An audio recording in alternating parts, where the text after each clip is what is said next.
¿Qué tal? ¿Cómo le va? Qué gusto saludarlos nuevamente. Soy Jaime Barrera y estoy muy contento de poderles dar la bienvenida esta noche de miércoles 18 de julio del 2018 a una emisión más de Desde la Barrera. Hoy nos sumaremos aquí al debate que han detonado los 50 puntos anticorrupción y austeridad que dio a conocer la semana pasada el virtual presidente electo Andrés Manuel López Obrador.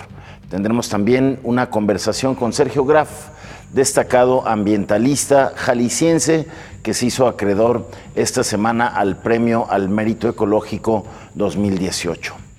Como era de esperarse, de los 50 puntos anticorrupción y de austeridad, la que más revuelo ha causado es la pretensión de que la clase política y gubernamental ajuste sus ingresos y que nadie gane más de los 108,000 pesos mensuales que decidió ponerse el próximo presidente de México como sueldo, así como el anuncio de que nombrará a un coordinador en cada entidad de la República como enlace con el gobierno federal. Veamos.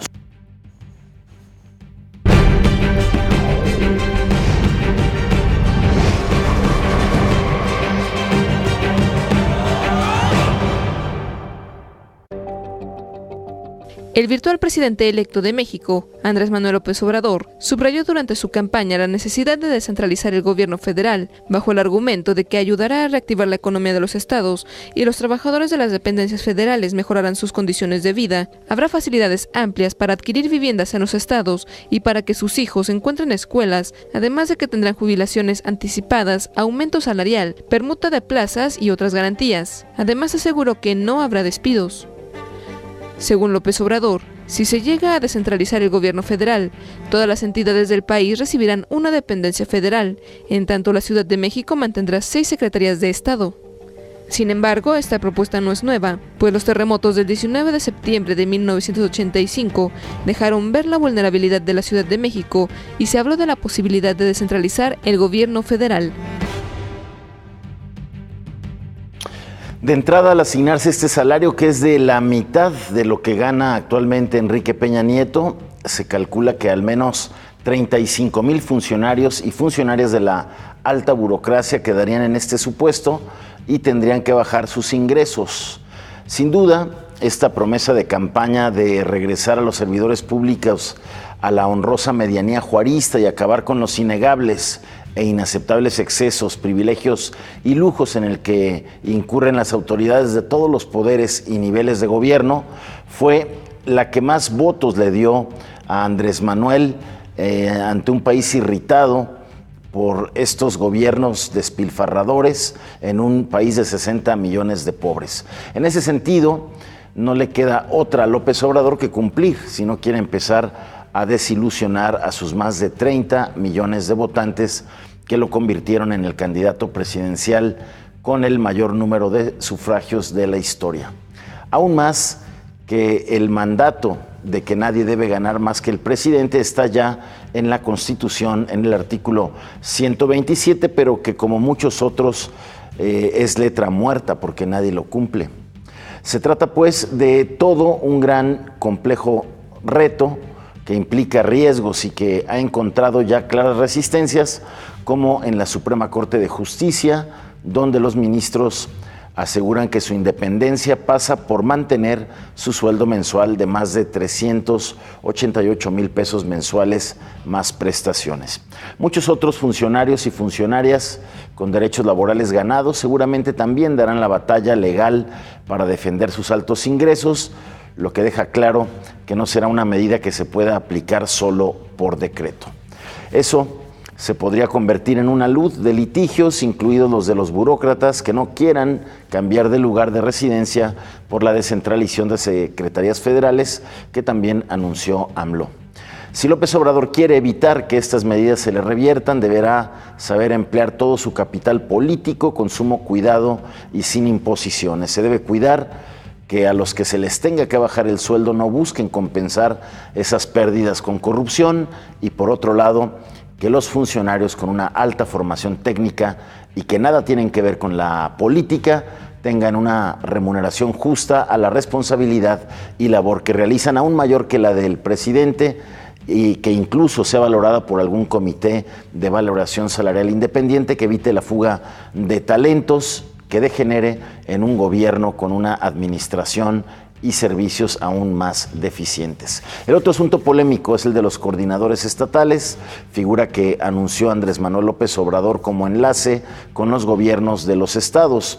El hecho de que los primeros nombramientos hayan sido solo en las entidades en que su partido, Movimiento de Regeneración Nacional Morena, perdió las elecciones el año pasado y el pasado 1 de julio, y que los designados sean los candidatos y las candidatas perdedoras, ha dejado una clara señal que estos nombramientos responden más a una lógica político-partidista que administrativa. De todo esto platicaremos a fondo con nuestro invitado, a quien le presentaré en unos momentos más. Quédese con nosotros, regresamos.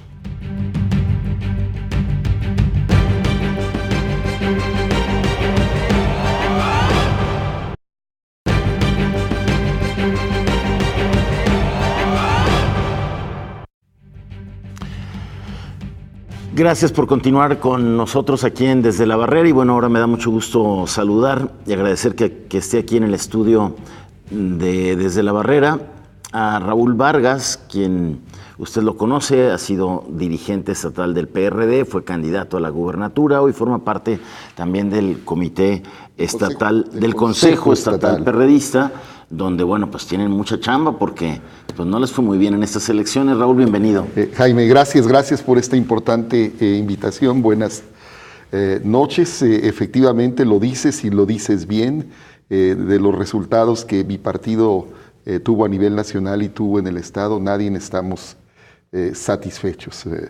Desde luego las aguas están ya calmándose, las reflexiones, el análisis y sobre todo la autocrítica sobre aquello que no se hizo bien, aquello que dejamos de hacer y que desde luego impactó en el resultado se viene haciendo.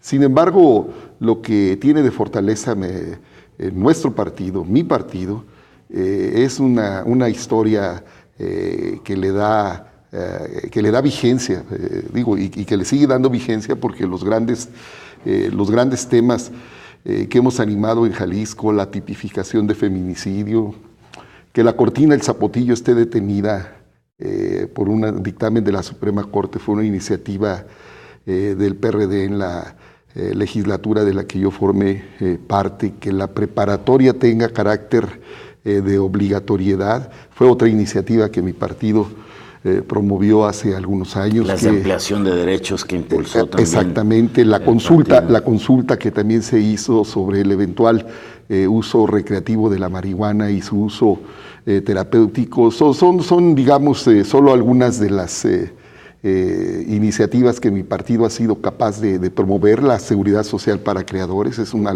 algo inédito.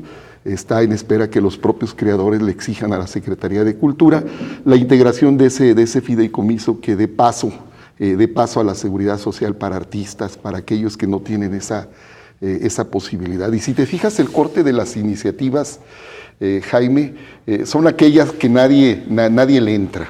Sí, es decir, en ese sentido, porque al Zapotillo, pues ahora sí todo mundo habla de administrar los recursos del agua. En ese sentido, sin duda se extrañará la parte y el peso en la agenda en la próxima legislatura. ¿Y qué decir de matrimonio igualitario? Aunque van a tener presencia ahí. Sí, claro. Desde luego, el registro de Gerardo Quirino y de Enrique Velázquez y los resultados. Que fueron por alianza, pero. Fueron en alianza y fueron registros que promovió el PRD. Eso va a permitir que siga ahí la presencia del partido. Raúl, pero esta noche quiero que nos ayudes a entender, a reflexionar, profundizar sobre todo este plan que ha presentado Andrés Manuel López Obrador en sus 50 puntos anticorrupción y de austeridad, y de los puntos que más han llamado la atención y han creado más polémica, de quién será el futuro presidente de este país y que fue aliado en su momento y parte del PRD. Me refiero al tema, una dieta presidencial de 108,000 pesos y de ahí que todo mundo gane menos.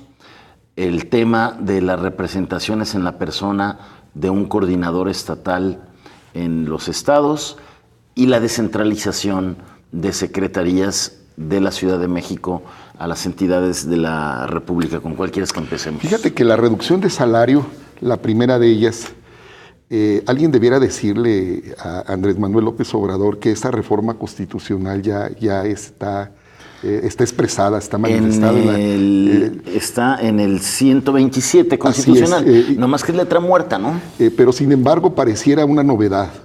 Lo que pasa es que es letra muerta, hay muchos. Bueno, hoy veíamos que son 35,000 los funcionarios que ganan más que el presidente. Sí, pero no es menor hablar de que esa manifestación estaba en la Constitución y que el ejercicio de la misma, el nulo ejercicio de la misma, pues habla de que ha faltado voluntad a los extitulares del Poder Ejecutivo para animarla y para que de ahí se desencadene una reducción salarial del conjunto de funcionarios de dependencias del Poder Ejecutivo. Porque también, Jaime, a veces esta medida yo le llamaría buenista, porque realmente el impacto económico de una medida de esta naturaleza es menor.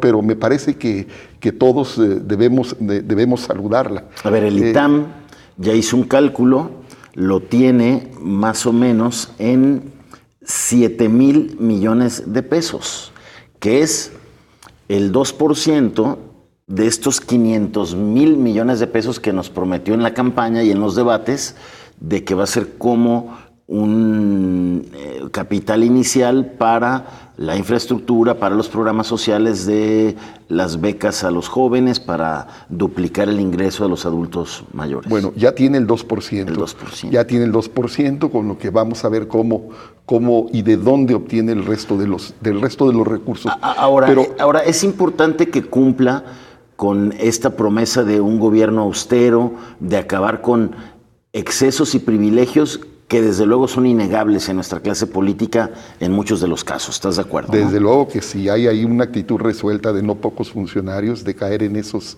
excesos, y una medida de esta naturaleza le viene bien al país, le viene bien a las dependencias del Poder Ejecutivo, y desde luego uno esperaría que estas iniciativas tuvieran calado institucional. Porque si te fijas, Jaime, se abusa mucho del qué en estas 50 medidas, pero no nos dice cómo, y eso pone al conjunto de medidas que está promoviendo, las pone, y cómo le va a hacer, ¿no? La reflexión que hace sobre el conjunto de los recursos que necesita o que dijo y que generaron una expectativa muy alta. Claro. Muy alta, Jaime, de atender una serie de necesidades con esos recursos. Seguimos esperando los cómos,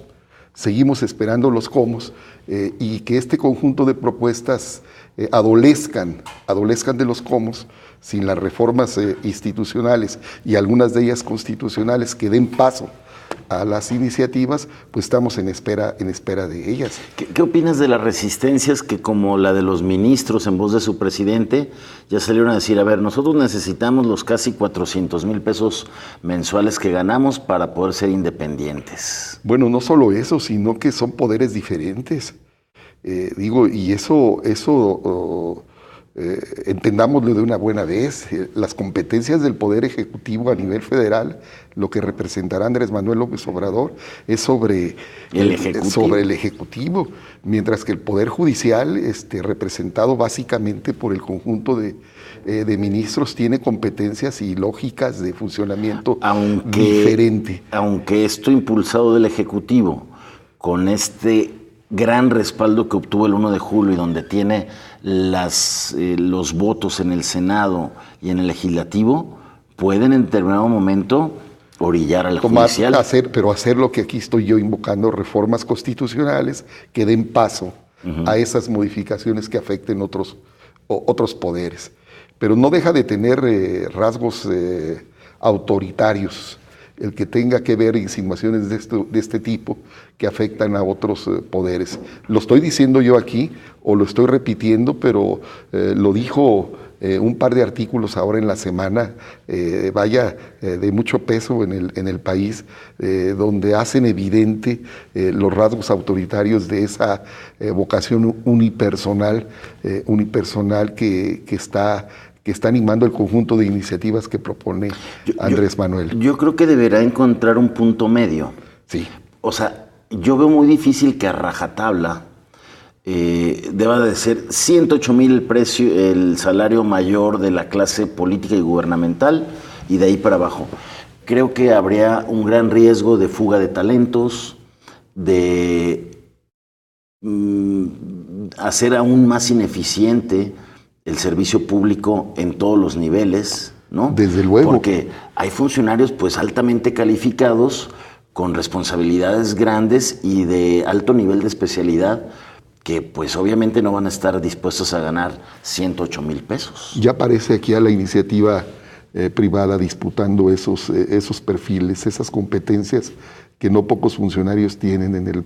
Una salida puede ser aquella fórmula que tuvimos aquí en Jalisco, que no funcionó del todo, pero pudiera ser en una versión corregida, más cuidada, pero aquel comité de valoración salarial, ¿te acuerdas? Sí, desde luego. Ahí pudiera ser un comité de valoración salarial independiente que diga, a ver, este merece más de 180,000 pesos. Me refiero a un médico del IMSS con una gran formación, talento, responsabilidad, a un ingeniero de la CFE, en fin.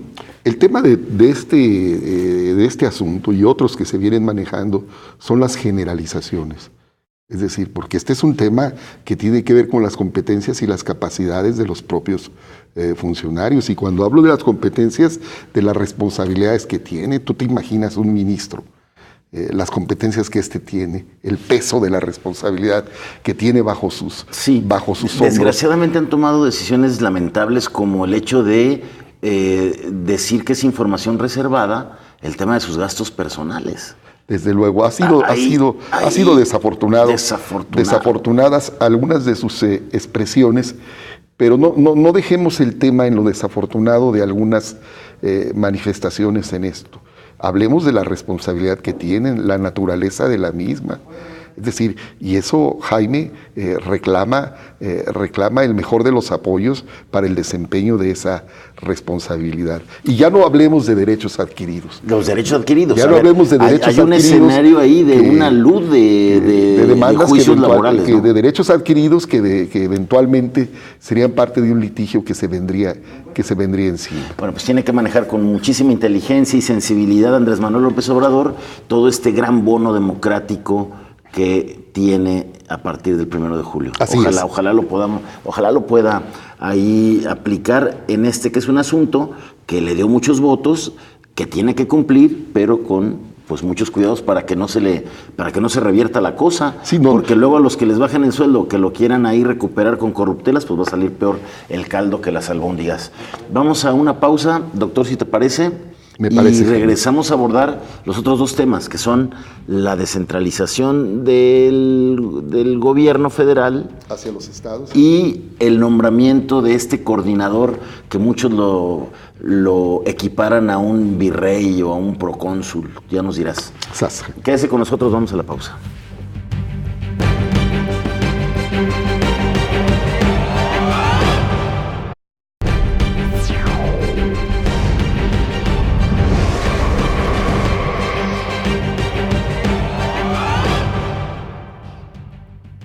Gracias por continuar con nosotros aquí Desde la Barrera. Antes de retomar la conversación con el doctor Raúl Vargas, le agradezco a usted todos sus comentarios y su participación en redes sociales sobre este tema. ¿Qué opinas de la figura de coordinadores estatales que nombró Andrés Manuel López Obrador?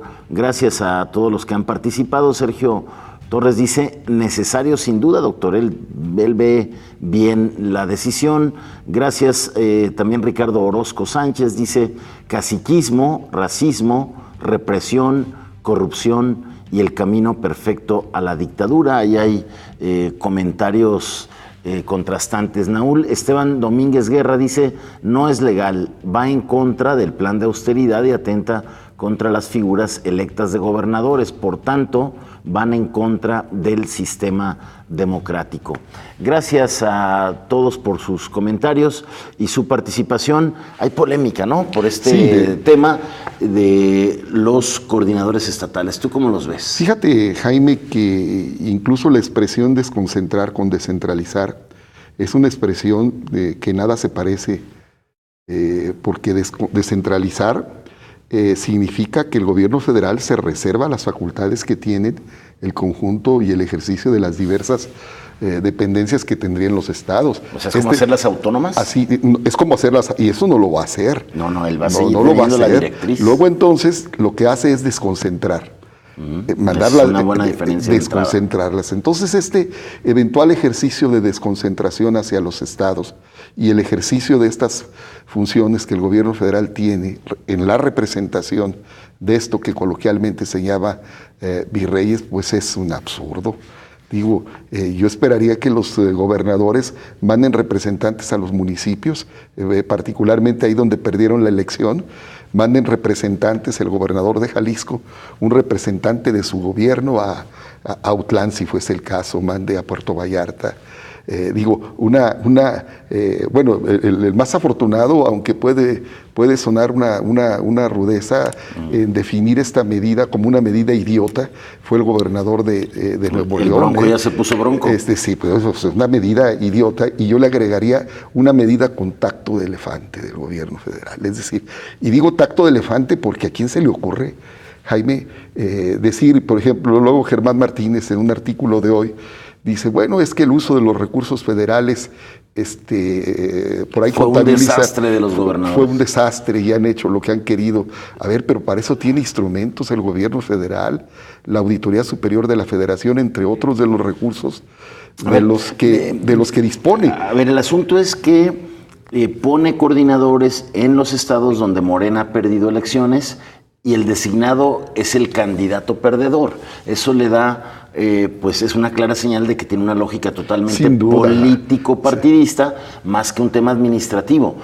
Y eso, pues, pone en entredicho el objetivo de tratar de también reducir el gasto federal con tantas delegaciones que también son un exceso. Y politizar el gasto federal, Jaime. ¿Por qué? Pero a ver, lo de las delegaciones federales es digno de revisarse también. Desde luego. No solo revisarse, sino que el gasto que estas ejercen pues se dé en el mismo plano de austeridad al que nos está y revisar las que son pertinentes, las que no son necesarias. Incluso la concentración de algunas funciones que en algunas se duplican. Porque definitivamente es más de 60 delegaciones del gobierno federal en Jalisco, no, pues y recuerda cómo algunas ni siquiera sabemos qué hacen. Y recuerda cómo se nombraban los delegados federales. Era totalmente una línea de partido. Un verticalismo a partir del cual el gobernador de los estados llevaba mano. Llevaba mano, y aquellos que no tuvieron oportunidad en su gabinete o algo, paraban en una delegación. Pero aquí lo que nos propone es alguien incondicional del partido que él promovió su fundación. Alguien que acaba de pasar una contienda electoral y una contienda polarizante. ¿Qué riesgos le ves a eso? No, pues que su implementación, primero los riesgos, ¿qué capacidad técnica tiene Carlos Lomelí como para concentrar ese conjunto de actividades? Ya yéndonos al ejemplo de Jalisco. Sí, pero ¿para qué le buscamos? ¿Qué capacidad técnica le adviertes?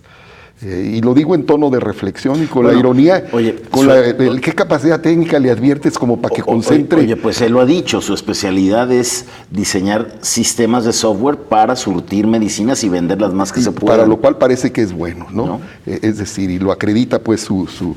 Pero fuera, ¿qué capacidad le verías en recursos hidráulicos?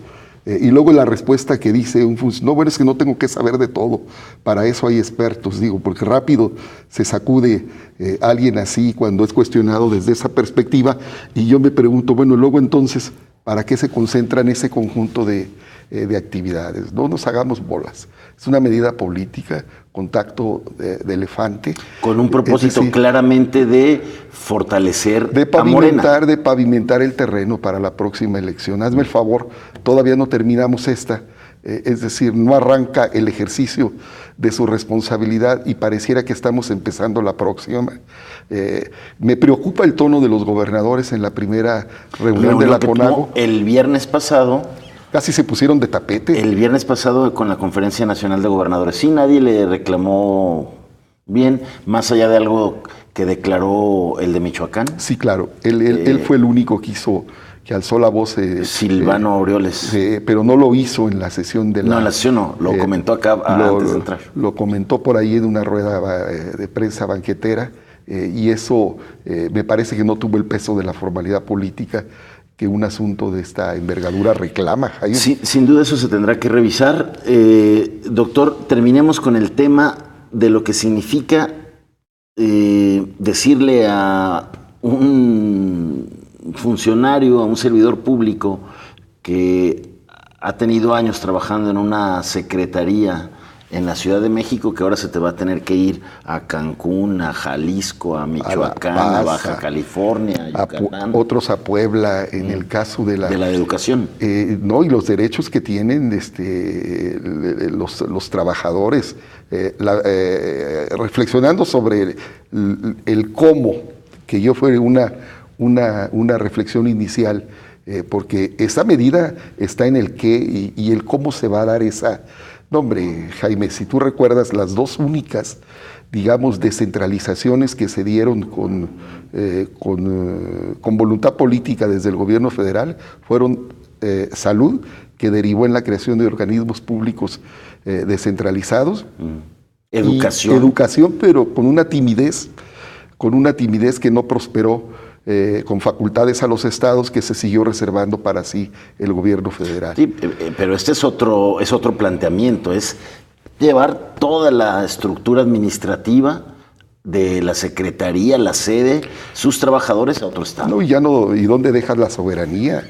¿Dónde dejas, por otro lado, los recursos federales?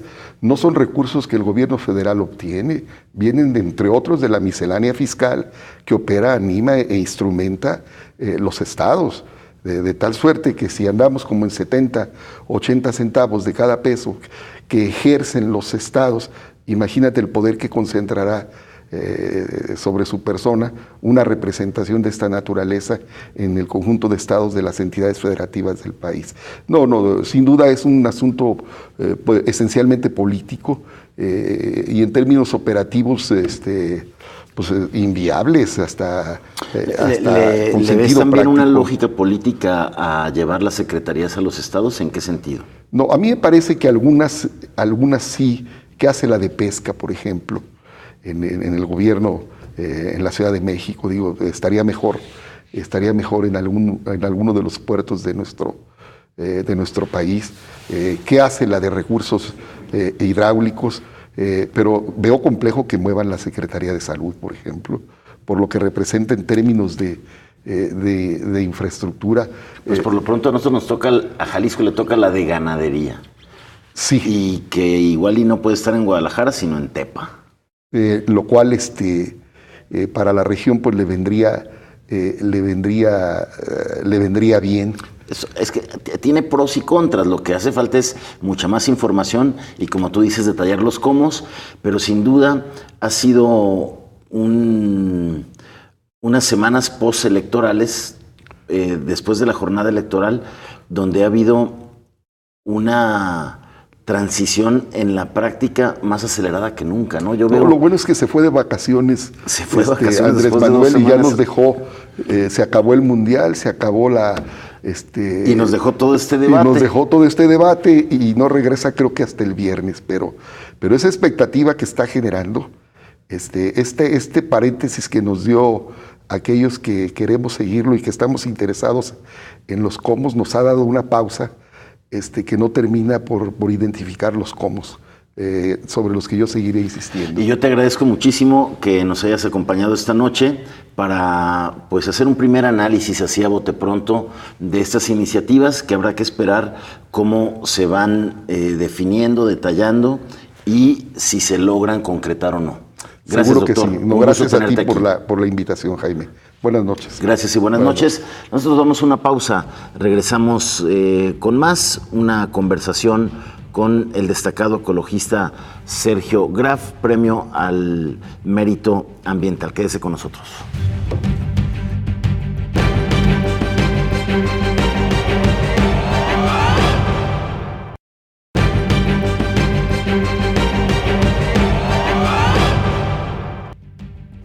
Gracias por continuar con nosotros en esta noche de miércoles aquí Desde la Barrera, y como le comenté antes de ir a la pausa, me da mucho gusto recibir aquí en el estudio de Desde la Barrera a Sergio Graf, destacado ambientalista jalisciense y quien se hizo acreedor al premio al mérito ecologista 2018. Dije al mérito ambiental antes de ir a la pausa, no, es al mérito ecologista. Sergio, antes que nada, felicidades, qué gusto tenerte aquí. Muchas gracias, Jaime, muchas gracias por la invitación y siempre es un gusto.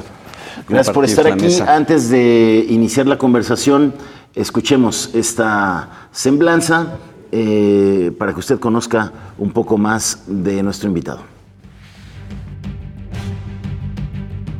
Sergio Graf Montero es un ecólogo de amplia trayectoria en Jalisco y México, impulsor de procesos de conservación de la naturaleza y desarrollo rural sostenible en diferentes niveles, que van desde la promoción de desarrollo comunitario. Es egresado de la Facultad de Agronomía con especialidad en bosques. También cuenta con una maestría en desarrollo rural en Montpellier, Francia, e inició el doctorado Ciudad, Territorio y Sustentabilidad del Centro Universitario de Arte, Arquitectura y Diseño de la Universidad de Guadalajara. Por su gran trabajo en la conservación ambiental, Graf, quien también es director del Instituto de Energías Renovables del Cutonalá, obtuvo el premio al mérito ecológico en la categoría individual, otorgado por el Gobierno de la República anualmente desde 1993 a mujeres, hombres, instituciones y organizaciones públicas y privadas que han llevado a cabo programas, proyectos o acciones en materia ambiental con impacto en el país. Bueno, pues ahí está parte del trabajo por el que Sergio Graf fue reconocido hace unos días. Sergio, se corona el trabajo pues de muchos años, ¿no? Pues bueno, es un reconocimiento a esta trayectoria. Siento que no es una coronación, es yo creo que es como un estímulo. Un estímulo a seguir adelante. Yo creo que tengo mucho que aportar todavía, entonces quisiera tener además, esa oportunidad de seguir trabajando. No es el primero, ¿no? Es el primero, pero yo creo que es un premio muy importante. No, bueno, para mí es un orgullo porque es el premio más importante en materia ambiental reconocido a actores de la sociedad que da el Gobierno de la República cada año desde hace 26 años. Y que compromete y visibiliza todo un estilo que le has dado al trabajo de defensa del ambiente y de la concepción que deben de tener las autoridades y las propias comunidades de la defensa de los ecosistemas, de sus comunidades con el tema ambiental. Sí, bueno, una cosa que es fundamental para resolver los problemas ambientales e impulsar un desarrollo sustentable es la colaboración entre todos los actores. Y es una tarea muy compleja. Y esta colaboración parte de un trabajo con los dueños de los recursos naturales, con los habitantes de las ciudades. O sea, tenemos una problemática y la gestión ambiental involucra a actores de la sociedad en todos los ámbitos, en el medio rural, a los dueños de la tierra, principalmente ejidos y comunidades, donde se concentra una parte muy importante de la población en condiciones de marginación y pobreza y que son garantes de los recursos naturales más importantes del país y de la generación de servicios ambientales, pero también la colaboración entre actores de la sociedad, los gobiernos a todos sus órdenes, federal, estatal y municipales, las universidades y en general organizaciones sociales. Entonces, atacar los problemas ambientales significa construir arreglos institucionales, procedimientos, iniciativas que permitan que los diferentes actores puedan realizar las acciones que les corresponde de una manera estable en el tiempo, ¿no? Para poder resolver estos problemas que son tan complejos. Esta visión y este modelo lo has ido perfeccionando, ¿no? Yo creo que iniciaste con este esfuerzo y fuiste construyendo y ampliando esta visión, esta metodología de trabajo en Manantlán. Sí, bueno, en Manantlán empezamos... Ahí hiciste Los Pininos, Los Pininos, un proyecto importantísimo en mi vida. Primero desde la Universidad de Guadalajara, es un proyecto que ha empujado la Universidad de Guadalajara desde desde su origen. Yo empecé trabajando en la Universidad de Guadalajara en este proyecto, después fui contratado por lo que es ahora la Comisión Nacional de Áreas Naturales Protegidas. Yo empecé en el 88 en Manantlán, y en el 93 empecé como director de la Reserva de la Biosfera Sierra de Manantlán durante 9 años, ¿no? Y después ya seguí en otras responsabilidades.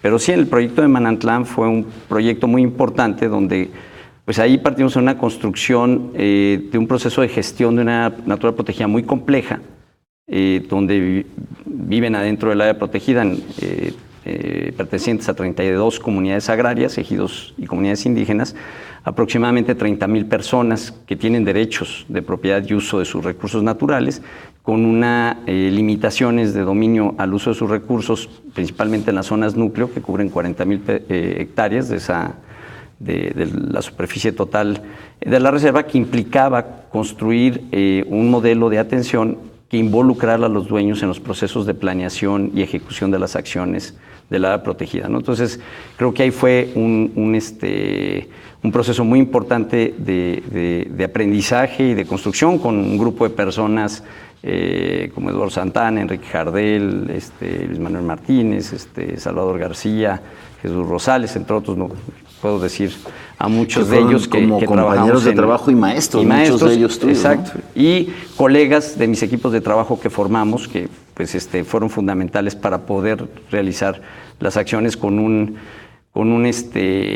entusiasmo y con capacidades. O sea, no solamente hay que tener ganas, sino hay que construir equipos muy capaces para resolver los problemas a los que nos enfrentamos. Y a partir de Manantlán construimos pues un modelo de gestión donde veíamos que una fatalidad que yo tenía cada 3 años ahí era que las administraciones municipales cambian constantemente y todavía. Llegaba un presidente municipal y quería inventar el hilo negro. Y además hay que volver a empezar todo. Entonces había un problema que era la contaminación del río Yuquila, que es la frontera norte de la reserva, que estaba generando problemas de contaminación muy serios, generado por un territorio y por municipios y actividades económicas que se encontraban fuera de la reserva.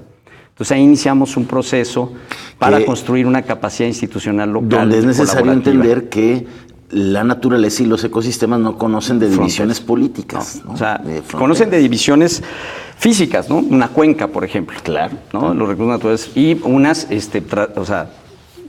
van más allá de las cuencas, ¿no? Conformando una matriz. O sea, una cosa te llevó a la otra. Exacto. Entonces, Manantlán te llevó a ver y a estudiar la toda gestión esta de una parte cuenca, de la cuenca que ante un problema específico que era la contaminación de un río que afectaba a las poblaciones más marginadas. Es otro de los elementos claves. O sea, o atacamos los problemas de marginación y pobreza y generamos oportunidades de desarrollo para la gente que vive ahí, conservando su patrimonio, o difícilmente vamos a tener los resultados. Un problema que te enfrentas para poder hacer eso ante problemas complejos que tienen soluciones no sencillas, es que la base institucional en la cual trabajas es muy inestable. Entonces, hemos mejorado muchísimo a nivel federal la estabilidad institucional en materia de gestión ambiental, ¿no? A través de la creación de la Semarnap en 1995 con la maestra Julia Carabias, que también ha sido una maestra y compañera de trabajo durante muchos años. Sin duda, una funcionaria que dignificó por allá en el sexenio de Ernesto Zedillo. Así ¿no? es. La labor de esta secretaría que se ha ido perdiendo. Sí, ha tenido altibajos. Sin embargo, ha habido una estabilidad institucional que ha mejorado ciertas condiciones. Una situación crítica en este momento es que cuando México va avanzando más en los compromisos internacionales con una actividad muy proactiva en las acciones de compromiso internacional, como las metas de Aichi en la Convención de Diversidad Biológica o en la lucha contra la deforestación en la Convención de Cambio Climático, pues vemos un problema incomprensible. El gobierno federal reduce en el año 2017 60% del presupuesto de la Comisión Nacional Forestal, no para funcionarios, no para reducir, eso ya lo habían reducido. Eso está bien, hay que eficientar al gobierno y reducir la carga burocrática, pero se redujo el 60% de los subsidios. Entonces, ¿cómo queremos actuar si tenemos 9,000 ejidos y comunidades que son poseedoras de recursos forestales en el país, donde vive aproximadamente 6 millones de personas, la mayor parte de estas viviendo en condiciones de marginación y pobreza, y le suspenden recursos, ¿no? Un programa como el de pago por servicios ambientales, que tiene un impacto en transferir recursos directamente por acciones de conservación a comunidades muy pobres. Hay una evaluación de Coneval donde señala que es uno de los programas más exitosos para incidir en las comunidades más marginadas en el país. Y en la conservación y en el manejo de las áreas naturales. Las protegidas. Por ejemplo, esa reducción significó a partir de 2017 una disminución de 300 millones de pesos anuales en ese pago de servicios ambientales a los dueños de la tierra dentro de áreas naturales protegidas.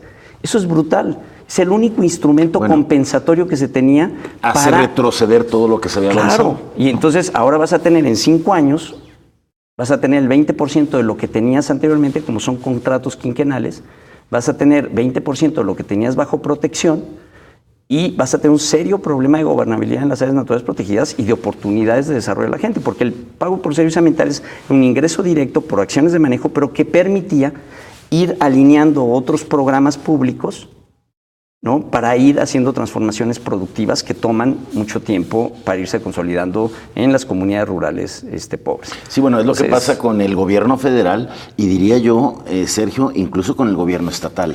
Luego empujan acuerdos internacionales, lideran estas reuniones, convirtiéndose en candiles de la calle, pero oscuridad en la casa, ¿no? En el gobierno federal, quiero reforzar esto que estaba diciendo, el problema de las áreas protegidas, se les baja el 20% del presupuesto y se aumenta 3 veces la superficie bajo protección. Cuando el activo más importante para administrar un área natural protegida es su personal que está en campo. O sea, sin personal en campo es imposible generar estas sinergias, claro, ¿no? De las instituciones, los actores locales, etcétera, para cumplir una función. O sea, ahí está el 17% del patrimonio natural del país. Entonces, si no se le da ese valor, pues estamos volviendo a una situación de estar creando áreas protegidas de papel, o sea, porque cada vez tienes menos capacidades. En el caso estatal, yo he tenido la oportunidad, estuve durante los últimos 3 años apoyando a través de una consultoría a 5 estados y la Comisión Nacional Forestal para impulsar una estrategia de reducción de emisiones por deforestación y degradación, una iniciativa. Y yo te puedo decir que en Jalisco pues, estamos bastante bien. O sea, comparado, nos hace falta mucho. Sin embargo, sí se avanzó bastante a nivel presupuestal y en voluntad para articular políticas, por ejemplo, entre el sector agropecuario y el sector ambiental y la sociedad de los productores, y fortalecer este esquema de colaboración asociativa de los municipios a través de una permanencia institucional de esto, ya convirtiendo en una política pública, que creo que es muy importante se mantengan esas cosas que todavía necesitan. Tienen impactos todavía pequeños, porque hay que cambiar muchas cosas en el entorno de los incentivos que permitirán un cambio en los sistemas productivos. Pues ojalá este reconocimiento, Sergio, ayude a que se te escuche en estos nuevos equipos de gobierno que vienen, tanto a nivel federal como a nivel estatal. No sé si has tenido acercamiento con ellos y conoces a los que más o menos andan ahí en torno a quien Andrés Manuel perfila como el responsable del medio ambiente del país y a nivel estatal. Bueno, a nivel federal todavía no tengo ningún contacto con las personas que están perfiladas en la gestión ambiental del país. ¿Cómo los ves a los que perfilan?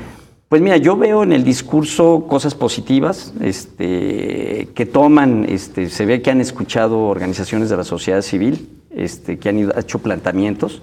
Y bueno, ahora viene lo importante es cómo organizan la intervención y qué medidas se toman. Pero pues yo veo hasta ahorita algunos aspectos discursivos interesantes que me dan esperanza de que vamos a tener una condición favorable.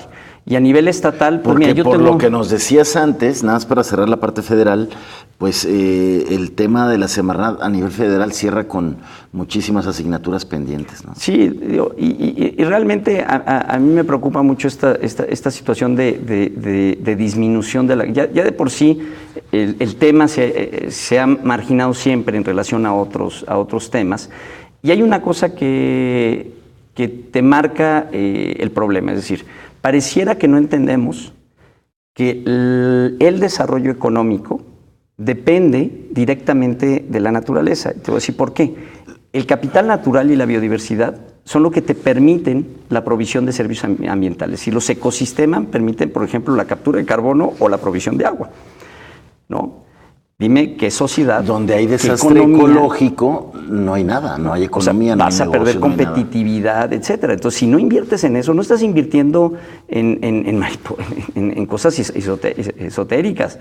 Estás invirtiendo en conservar la capacidad de los ecosistemas a proveer los servicios que son indispensables para la economía y el bienestar social, y además vas a incidir de una manera paralela a reducir los problemas de marginación y pobreza. No, más que la visión cortoplacista de los gobiernos hace que pierdan esa visión, ¿no? Sí, no hay interés, ¿no? O sea, les interesan a veces otras cosas. Prefieren traer una inversión que aparentemente va a subirles el récord del número de la inversión extranjera, el número de empleos, ignorando que esa planta es altamente contaminante, que va a afectar drásticamente un ecosistema sin importarles por el corto plazo que les da. Yo creo que todas las actividades económicas son posibles en el espacio que le corresponde.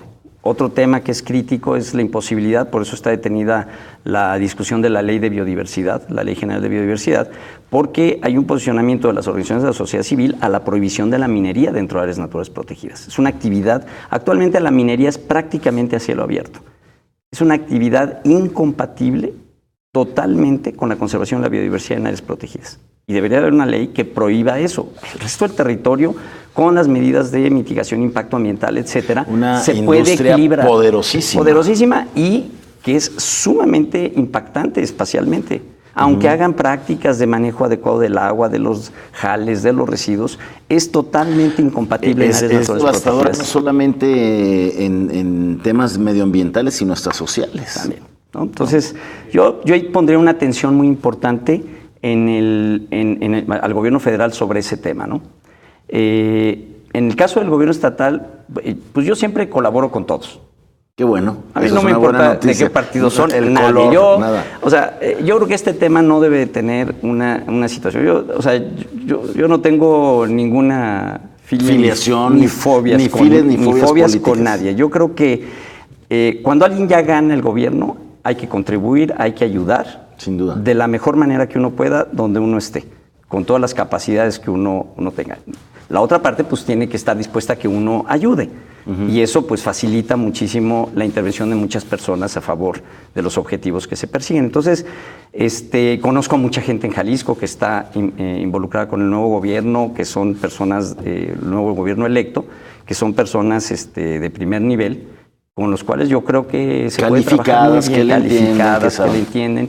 Y si tú revisas a mí hay cosas muy interesantes que se plantearon en el documento en materia de sustentabilidad y territorio, en el documento que presentó Alfaro en la campaña, que creo que dan la pauta a pues una transformación de las cosas. Ahí señala una cosa que creo que es fundamental. Se necesita articular todas las políticas públicas para tener los objetivos de sustentabilidad. Esto no es una tarea nada más de un secretario de Medio Ambiente, una secretaria de Medio Ambiente. Te digo, ¿cuántas veces he escuchado eso? Sí, ahora, hay una cosa que dicen ahí, ¿no? Establecer un gabinete de sustentabilidad y establecer indicadores a cada una de las secretarías sobre 3 fenómenos particulares. Lucha contra la pobreza y la inequidad, detener el deterioro de la pérdida de biodiversidad y del capital natural y contener el cambio climático. Si cada secretaría en sus programas, en sus indicadores establece de entrada, no es responsabilidad del secretario de Medio Ambiente, de la secretaria, no, sí, es responsabilidad de él cómo contribuye a esas 3 cosas. Yo recuerdo que platicaba con los responsables del medio ambiente de este gobierno, incluso con el que era el responsable de los dineros del Estado, decía, va a ser un gobierno verde, va a ser un gobierno que va a tener el tema transversal en cada una de las secretarías, pero a la hora de aplicarlo en la cotidianidad del gobierno, pues era muy difícil, provocaba roces entre los distintos secretarios que creían que era muy drástica la visión esta de que se quería implementar desde la Secretaría del Medio Ambiente y Desarrollo Territorial para cumplir ese propósito de hacer de lo medioambiental algo transversal y que involucrara a cada una de las dependencias? Mira, yo creo que a veces también es un problema de cómo comunicamos. Y el caso específico es la vinculación del sector agropecuario con el sector forestal y ambiental en Jalisco. O sea, si uno tiene una comunicación adecuada con las personas que tienen las actividades, o sea, ningún secretario de desarrollo, de medio ambiente, de desarrollo económico, rural, etcétera, quiere deteriorar el recurso natural. Lo que sí no podemos establecer que es culpa de él hacer eso. O sea, no es una cosa personalizada, es una cosa de instrumentos. Entonces, lo que tenemos que hacer es diseñar conjuntamente qué instrumentos se pueden hacer para cumplir el objetivo de incremento de la productividad, mejora de la producción agropecuaria en este caso, y detener el fenómeno. Y se ha iniciado un trabajo muy interesante en Jalisco entre la CEDER, la SEGMADET, la CONAFOR, las juntas intermunicipales para contener el problema de deforestación a través de una modificación de los instrumentos de política, alineándolos. Ahora, no solamente es cuestión de transferir dinero a los productores. Hacer un cambio en el sistema productivo implica cambiar todos los activos públicos que facilitan el cambio tecnológico, el cambio organizacional. Entonces tienes que tener una asistencia técnica ad hoc, un crédito ad hoc, un trabajo con las organizaciones de productores, un mercado, un impulso a un mercado diferente, etcétera, etcétera. Entonces, tienes una serie de estos activos que los tienes que cambiar para que todo el sistema se transforme, porque llegas con los productores a decirles, oye, implemente un sistema silvopastoril, le conviene, porque el productor, si no ve claridad de todo el soporte que puede tener eso, es riesgoso para él tomar una decisión de cambio en su sistema si no lo conoce. Entonces, si tiene todo ese soporte, los productores, cuando salen los instrumentos, pues van a ser los principales en hacer el cambio. Sergio, pues felicidades nuevamente. Ojalá se retome este trabajo que se ha avanzado y pues a disfrutar del premio. No, pues yo he disfrutado mucho, me da mucho orgullo y la verdad es todo, o sea, uno logra cosas porque hay mucha gente que colabora con uno y todos, o sea, desde funcionarios, colegas, reporteros, periodistas, he tenido una historia muy y todo tu esfuerzo y talento y la verdad un privilegio contar contigo para muchas cosas que luego tenemos dudas acá desde los medios. Felicidades, Sergio, y un gusto tenerte aquí, te esperamos pronto. Muchísimas gracias, Jaime. Y sobre todo gracias a usted, que tenga muy buenas noches, nos escuchamos y nos vemos por aquí el próximo viernes. Pásela muy bien.